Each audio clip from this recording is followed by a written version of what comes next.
염라대왕이 본 인간 세상, 내가 판결한 수많은 죽음들. 과연 그것이 정의였을까? 죽음을 관장하는 저승의 왕, 염라대왕이 인간 세상에 내려왔다. 수천 년간 생사부에 따라 냉정하게 영혼을 심판해 온 그가 처음으로 의문을 품었다. 인간의 삶과 죽음 사이에 흐르는 진짜 가치는 무엇인가? 권력과 욕망으로 얽힌 조선 마을에서 염라대왕은 생사부에 기록되지 않은 뜻밖의 진실을 마주하게 된다. 당신이 염라대왕이라면 어떤 판결을 내리겠는가? 저승법정 마이너스 염라대왕의 의문. 저승의 문 너머 끝없는 어둠 속에 자리한 법정. 차갑게 울리는 쇠망치 소리가 정막을 깨뜨리고 푸른 불꽃이 타오르는 횃불만이 그 어둠을 밝혔습니다. 천년을 넘게 이곳에서 무수한 영혼들의 운명을 결정해온 염라대왕의 눈빛이 오늘따라 흔들렸습니다. 그의 앞에 무릎 꿇은 영혼은 조선 한양의 한 상인이었지요. 온몸이 떨리는 영혼은 목소리 끝을 흐리며 용서를 빌었습니다. 가족을 위했다는, 더 나은 삶을 원했다는 변명을 늘어놓는 그 영혼의 이야기는 염라대왕이 들어온 수만 개의 이야기와 다르지 않았습니다. 모든 인간은 결국 같은 말을 한다. 더 나은 삶이라는 이름으로 저지른 악행들. 염라대왕의 탄식이 메아리처럼 법정을 울렸습니다. 사자들이 그 영혼을 지옥으로 끌고 가는 소리가 멀어질 때 그의 마음 깊은 곳에서 처음으로 의문이 피어올랐습니다. 천년 동안 생사부에 적힌 대로 기계적으로 내려온 판결들, 과연 그것이 진정한 정의였을까? 인간들은 왜 그런 선택을 하는 것일까? 염라대왕은 무거운 발걸음으로 자신의 처소로 돌아왔습니다. 벽에 걸린 거대한 생사부를 바라보며 깊은 생각에 잠겼습니다. 100년 후 태어날 영혼부터 내일 죽을 이의 이름까지 모든 것이 빼곡히 적혀 있었지요. 그러나 그 책에는 인간의 마음속 깊은 곳에 숨겨진 진실은 없었습니다. 달빛이 스며드는 창가에 서서 염라대왕은 결심했습니다. 직접 인간 세상으로 내려가 그들의 삶을 보기로. 저승의 법을 어기는 일이었지만 천년간의 의문을 풀 수 있다면 그 정도 위험은 감수할 만했습니다. 그리하여 염라대왕은 자신의 권능을 이용해 인간의 모습으로 변신했습니다. 선비 이야기라는 이름으로 인간 세상을 직접 경험하기 위한 여정이 시작되었습니다. 조선마을 마이너스 낯선 세상. 새벽녘 안개가 자욱한 강가에 한 선비의 모습이 나타났습니다. 천년 만에 인간의 몸을 가진 염라대왕은 낯선 감각에 잠시 어지러움을 느꼈습니다. 뼛속까지 스며드는 차가운 새벽 공기, 콧속을 간지럽히는 풀냄새, 귓가를 스치는 강물 소리. 이 모든 감각은 저승에서는 느낄 수 없었던 것들이었습니다. 멀리서 닭 울음소리가 들려오고 마을이 서서히 깨어나기 시작했습니다. 염라대왕은 사람들 사이에 섞여 마을로 들어갔습니다. 새벽장을 보러 나온 아낙네들, 일터로 향하는 농부들, 글방으로 서둘러 가는 아이들. 생의 활기가 넘치는 이곳은 적막한 저승과 너무도 달랐습니다. 어이, 새로 온 양반인가? 이 마을에선 본 적 없는 얼굴인데. 삿갓을 쓴 노인이 말을 걸었습니다. 염라대왕은 자신을 여행 중인 선비 이야기라 소개했고 노인은 친절하게 마을의 주막을 알려주었습니다. 주막으로 향하는 길에 염라대왕은 한 가지 이상한 점을 발견했습니다. 마을 사람들은 길가의 큰 저택을 지날 때마다 고개를 숙이고 빠르게 지나갔지요. 두려움과 증오가 섞인 눈빛으로. 주막에 들어서자 사람들의 대화가 들려왔습니다. 홍판서가 또 세금을 올렸다지. 창석이네 딸 병은 어찌 됐나? 곧 이 세상 사람이 아닐 텐데 대비를 해야지. 염라대왕은 귀를 기울였습니다. 창석인의 딸. 생사부에서 본 이름이었습니다. 이번 달 보름날 죽을 운명인 영혼. 술잔을 기울이며 염라대왕은 생각했습니다. 인간들은 자신의 운명을 알지 못한 채 살아가고 있었습니다. 죽음이 언제 찾아올지 모른 채 오늘을 위해 애쓰고 내일을 위해 걱정하고 있었지요. 그 무지가 때로는 축복이고 때로는 저주처럼 느껴졌습니다. 하루가 저물어갈 무렵 염라대왕은 주막 주인에게 창석인의 집을 물었습니다. 운명이 예정된 그 소녀를 만나고 싶었습니다. 죽음을 앞둔 영혼은 어떤 나날을 보내고 있을까? 염라대왕의 가슴 한편에 처음으로 인간에 대한 연민이 자리 잡기 시작했습니다. 가난한 집 마이너스 병든 소녀. 저녁 노을이 마을을 붉게 물들릴 무렵 염라대왕은 마을 외곽의 작은 초가집 앞에 섰습니다. 허름한 대문 앞에서 그는 잠시 망설였습니다. 저승에서 수많은 영혼을 심판했지만 아직 죽지 않은 인간을 직접 마주한다는 것은 전혀 다른 경험이었으니까요. 누구십니까? 문이 열리고 파리한 얼굴의 남자가 나타났습니다. 창석이었습니다. 염라대왕은 자신을 여행 중인 의원이라 소개했습니다. 딸의 병을 고치는 약을 구하러 다니던 창석은 기쁜 마음으로 그를 안으로 맞이했습니다. 다리야 양반님이 너를 보러 오셨단다. 방 안에는 창백한 얼굴의 소녀가 누워 있었습니다. 14살 다리는 이미 죽음의 그림자가 드리워진 모습이었습니다. 하지만 그녀의 눈빛만은 여전히 맑고 총명했지요. 염라대왕은 다리의 맥을 짚으며 그녀의 영혼을 들여다보았습니다. 생사부에 적힌 대로 이 소녀의 수명은 얼마 남지 않았습니다. 선생님, 제가 나을 수 있을까요? 다리의 질문에 염라대왕은 대답하지 못했습니다. 저승의 왕으로서 그는 거짓말을 하지 않았습니다. 하지만 이 순간 그는 처음으로 진실을 말하고 싶지 않다고 느꼈습니다. 약을 지어줄게. 조금은 편안해질 거야. 창석이 잠시 물을 가지러 나간 사이 다리는 염라대왕에게 속삭였습니다. 선생님, 사실 전 알고 있어요. 제가 오래 살지 못할 거란 걸. 염라대왕은 놀라움을 감추지 못했습니다. 하지만 저는 두렵지 않아요. 다만 아버지가 걱정돼요. 제가 없으면 아버지는 어떻게 살아가실까? 다리의 말에 염라대왕은 깊은 생각에 잠겼습니다. 생사부에는 단지 다리 14살 병사라고만 적혀 있었습니다. 그러나 그 짧은 기록 뒤에는 이토록 깊은 사랑과 걱정, 그리고 용기가 숨겨져 있었던 것입니다. 저승에서 영혼을 심판할 때 그는 이런 인간의 마음을 온전히 알 수 있었을까요? 밤이 깊어갈수록 다리의 숨소리는 더욱 가늘어졌고 창석의 눈에는 절망의 그림자가 짙게 드리워졌습니다. 염라대왕은 그날 밤 다리의 집 처마 밑에 앉아 별을 바라보았습니다. 1000년 동안 그는 인간의 운명을 결정해왔지만 정작 인간의 삶이 얼마나 아프고 아름다운지는 모르고 있었던 것 같았습니다. 그리고 이제 그는 선택의 기로에 섰습니다. 저승의 법을 지킬 것인가 아니면 처음으로 인간의 운명에 개입할 것인가. 양반과 마이너스 권력의 그늘. 이튿날 아침 마을은 분주한 움직임으로 깨어났습니다. 염라대왕은 다리의 집을 나와 마을 중심으로 향했습니다. 그곳에서 사람들이 모여 웅성거리는 소리가 들려왔고 그 소리를 따라가니 마을 광장에는 많은 주민들이 모여 있었습니다. 높은 자리에 앉은 사내가 위압적인 목소리로 무언가를 선언하고 있었지요. 이번 달부터 세금이 2배로 오른다. 가민의 명령에 불복하는 자가 있다면 그 대가를 톡톡히 치르게 될 것이다. 그가 바로 마을의 지배자 홍판서였습니다. 눈매가 매서웠고 입술은 비웃음을 머금고 있었습니다. 염라대왕은 그의 영혼을 한눈에 꿰뚫어 보았습니다.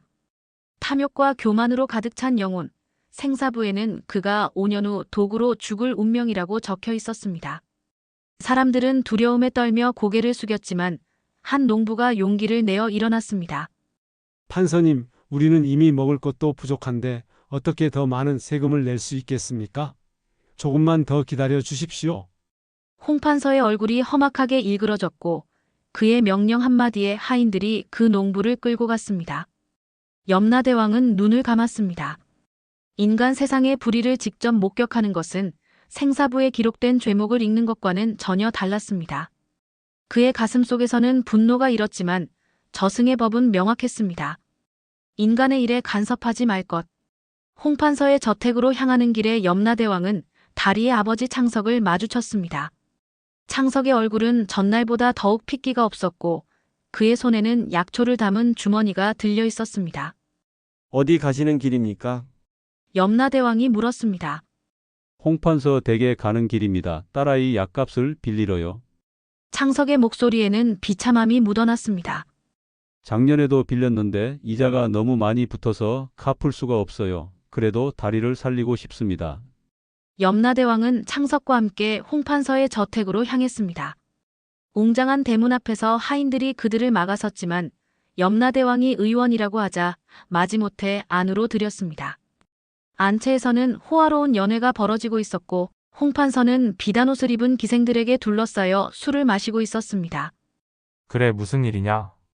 홍판서가 창석을 내려다보며 거만하게 물었습니다. 제 딸의 약값을 좀 빌려주십시오. 다음 추수 때 꼭 갚겠습니다. 창석이 무릎을 꿇고 간청했습니다. 홍판서는 차갑게 웃었습니다. 지난번 빚도 못 갚았으면서. 하지만 방법이 없진 않지. 너희 집 뒤에 있는 땅을 내게 넘기면 생각해보마. 그 말에 창석의 얼굴이 창백하게 변했습니다. 그 땅은 조상 대대로 지켜온 땅이었고 자신의 생계가 달린 땅이었습니다. 그러나 그는 딸을 위해 고개를 끄덕였습니다. 홍판서의 웃음소리가 마당에 울려 퍼졌고 염라대왕의 가슴속에서는 인간 세상의 불의에 대한 분노가 끓어올랐습니다. 생사부의 기록은 인간의 악행을 단순히 나열할 뿐이었습니다. 그러나 지금 그의 눈앞에서 벌어지고 있는 것은 단순한 악행이 아닌 한 인간의 생존을 위협하는 잔혹한 현실이었습니다. 마을 우물가 마이너스 선택의 순간. 해가 저물어갈 무렵 염라대왕은 마을 우물가에 홀로 앉아 있었습니다. 맑은 물에 비친 자신의 모습을 바라보며 그는 깊은 생각에 잠겼습니다. 저승의 왕으로서 수천 년을 살아왔지만 단 이틀 동안의 인간 체험은 그의 존재를 뒤흔들어 놓기에 충분했습니다. 우물가에 다가오는 발소리가 들렸고 그것은 창석이었습니다. 그의 얼굴에는 절망이 깊게 패여 있었습니다. 염라대왕은 아니 이제는 선비 이약으로서 그에게 다가갔습니다. 어찌 되었습니까? 창석은 한숨을 깊이 내쉬었습니다. 땅 문서를 넘겼습니다. 하지만 홍판서는 약값의 절반만 주었어요. 이 돈으로는 다리에 약을 살 수 없습니다. 염라대왕의 눈에서 분노의 불꽃이 일었습니다. 생사부에 기록된 홍판서의 죄목은 탐욕과 교만이었지만 그것만으로는 이 비인간적인 행위를 설명할 수 없었습니다. 인간의 고통은 단순한 기록으로 담아낼 수 없는 깊이가 있었습니다. 그때 마을 광장에서 소란이 일어났습니다.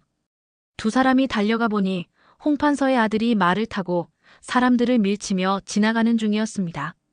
그런데 그만 다리가 길을 건너다 말에 부딪혀 쓰러지고 말았습니다. 이런 천한 것이 감히 내 길을 막다니. 홍판서의 아들은 화를 내며 말채찍을 들어올렸습니다. 그 순간 염라대왕의 인내심이 한계에 도달했습니다. 그는 달려나가 홍판서의 아들 앞에 섰고 눈빛 하나로 그를 제지했습니다. 저승의 기운이 그를 통해 흘러나왔고 홍판서의 아들은 공포에 질려 말에서 내려 도망쳤습니다. 다리를 안고 집으로 돌아온 창석과 염라대왕. 다리의 상태는 더욱 악화되어 있었습니다. 생사부에 따르면 그녀의 수명은 이제 단 하루밖에 남지 않았습니다. 그날 밤 달빛이 스며드는 방 안에서 염라대왕은 큰 결심을 했습니다. 저승의 법을 어기고 인간의 운명에 개입하는 것. 그것은 천년간 지켜온 자신의 원칙을 깨는 일이었지만 이제 그에게는 다른 선택이 보이지 않았습니다. 인간의 삶과 죽음은 단순한 기록 이상의 것이었고 그 속에는 저승에서는 결코 이해할 수 없는 감정의 깊이가 있었습니다. 염라대왕은 다리의 이마에 손을 얹고 저승의 힘을 불러냈습니다. 그녀의 육체를 강화하고 병든 영혼을 치유하는 힘. 이것은 저승의 왕으로서 절대 해서는 안 될 일이었지만 이 순간 그는 자신이 인간의 심판자이기 전에 생명의 보호자라는 것을 깨달았습니다. 저승과 인간의 경계 마이너스 진실의 발견. 다음 날 아침 마을은 놀라운 소식으로 들썩였습니다. 죽음을 앞둔 다리가 갑자기 호전되었다는 것. 그리고 더 놀라운 일은 홍판서가 갑자기 병에 걸려 자리에 눕게 되었다는 소식이었습니다. 사람들은 이것이 하늘의 뜻이라며 소곤거렸습니다. 염라대왕은 다리의 집을 찾았습니다.